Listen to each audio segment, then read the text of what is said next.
Hamas के killer Gaza में चप्पे चप्पे पर फैल गए हैं और अब हिजबुल्लाह को लेकर जो रिपोर्ट सामने आई है उसने नेतन्याहू को परेशान कर दिया है।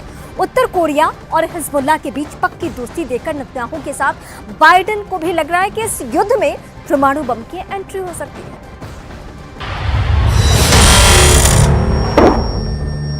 हिजबुल्लाह का सबसे नया वीडियो।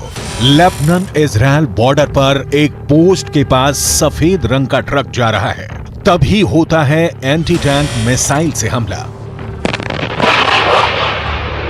इस हमले में ट्रक पूरी तरह जलने लगता है। उसमें क्या था ये कोई बताने को तैयार नहीं, लेकिन बाद में इजराइल की पोस्ट पर अचानक हरकत बढ़ जाती है। कुछ लोग भागते हुए नजर आते हैं।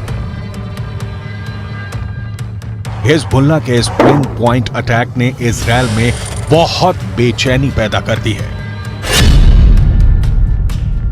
क्या हिजबुल्लाह उत्तरी इजराइल पर चढ़ाई करने वाला है? क्या हिजबुल्लाह सिर्फ इस बात का इंतजार कर रहा है कि गाजा में जैसे ही इजराइल की फौज फंसेगी वो उत्तरी बॉर्डर पर युद्ध शुरू कर देगा?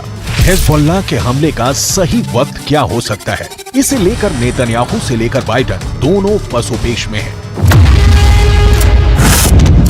हिजबुल्लाह ने लेबनान इजराइल बॉर्डर पर कई हमले करके साबित कर दिया है कि इजराइल की उत्तरी सीमा अब सुरक्षित नहीं बची है। अगर गाजा पर ग्राउंड ऑपरेशन शुरू होने के बाद हमास, हूथी और हिजबुल्लाह ने एक साथ इजराइल पर हमला किया तो इनको एक साथ रोकना इजराइल के लिए बहुत बड़ा चैलेंज बन जाएगा। और तब अमेरिका की मदद के बिना हालात ऐसे बन सकते हैं कि ये तीनों फोर्स इजराइल की सेना को रौंद कर आगे बढ़ जाए।